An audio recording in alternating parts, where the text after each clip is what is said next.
ಉಡಾಯಿಸೋ ಖಾರ ಬಣ್ಣ ರುಚಿಯನ್ನು ನೀಡುತ್ತದೆ. ಮೆಣಸಿನ ಪುಡಿ ಚಿಂದಿ ಉಡಾಯಿಸೋ ಖಾರ ಬಣ್ಣ ರುಚಿ.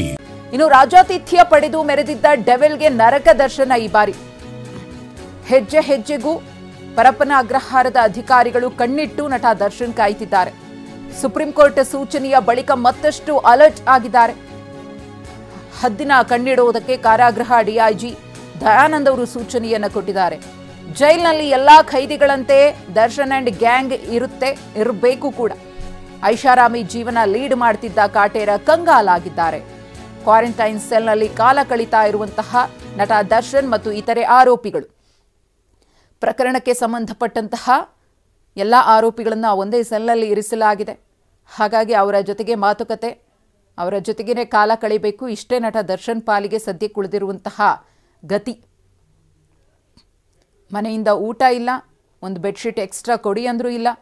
ಹಾಸಿಗೆ ಮೇಲೆ ಮೆತ್ತಗೆ ರಾಜನಂತೆ ಮಲಗ್ತಾ ಇದ್ದಂತಹ ನಟ ದರ್ಶನ್ ಮತ್ತೊಮ್ಮೆ ಜೈಲಿನ ದರ್ಶನವನ್ನು ಮಾಡಿದ್ದಾರೆ.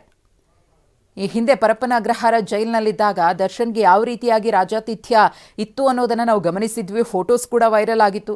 ಜೈಲಲ್ಲಿದ್ದಾರಾ, ಎಲ್ಲಾದರೂ ಟ್ರಿಪ್ ಹೋಗಿದ್ದಾರಾ, ಫ್ರೆಂಡ್ಸ್ ಜೊತೆ ಟೈಮ್ ಸ್ಪೆಂಡ್ ಮಾಡ್ತಿದ್ದಾರಾ ಅಂತ ಹೇಳಿ ಸಾಕಷ್ಟು ಮಾತುಗಳು ಕೇಳಿಬಂದಿತ್ತು. ಜೈಲಧಿಕಾರಿಗಳ ನಡೆ ಮತ್ತು ಜೈಲಿನ ಅವ್ಯವಸ್ಥೆ ಜಗಜ್ಜಾಹೀರಾಗಿ ಟೀಕೆಗೆ ಗುರಿಯಾಗಿತ್ತು. ಆದರೆ ಈ ಬಾರಿ ಅಂತಹ ತಪ್ಪುಗಳು ಎಡವಟ್ಟುಗಳು ಆಗಿ ಸುಪ್ರೀಂ ಕೋರ್ಟ್ ಬಾಗಿಲನ್ನು ಹತ್ತಬಾರದು ಅಂತ ಹೇಳಿ ಜೈಲಧಿಕಾರಿಗಳು ದರ್ಶನ್ ವಿಚಾರದಲ್ಲಿ ಖಡಕ್ಕಾಗೆ ಜೈಲಿನ ನಿಯಮಗಳನ್ನು ಅನುಸರಿಸ್ತಾ ಇದ್ದಾರೆ.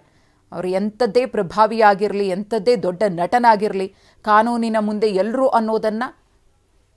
ಒಂದೇ ಅನ್ನೋದನ್ನು ಸಾಬೀತುಪಡಿಸೋದಕ್ಕೆ ಇದೀಗ ಜೈಲಧಿಕಾರಿಗಳು ಮುಂದಾಗಿದ್ದಾರೆ. ಅದೇ ನಿಟ್ಟಿನಲ್ಲಿ ದರ್ಶನ್ ಜೈಲು ಪಾಲಾದ ದಿನದಿಂದಲೂ ಕೂಡ ನಟ ದರ್ಶನ್ರನ್ನ ಸಾಮಾನ್ಯ ಖೈದಿಯಂತೆ ಟ್ರೀಟ್ ಮಾಡಲಾಗ್ತಾ ಇದೆ.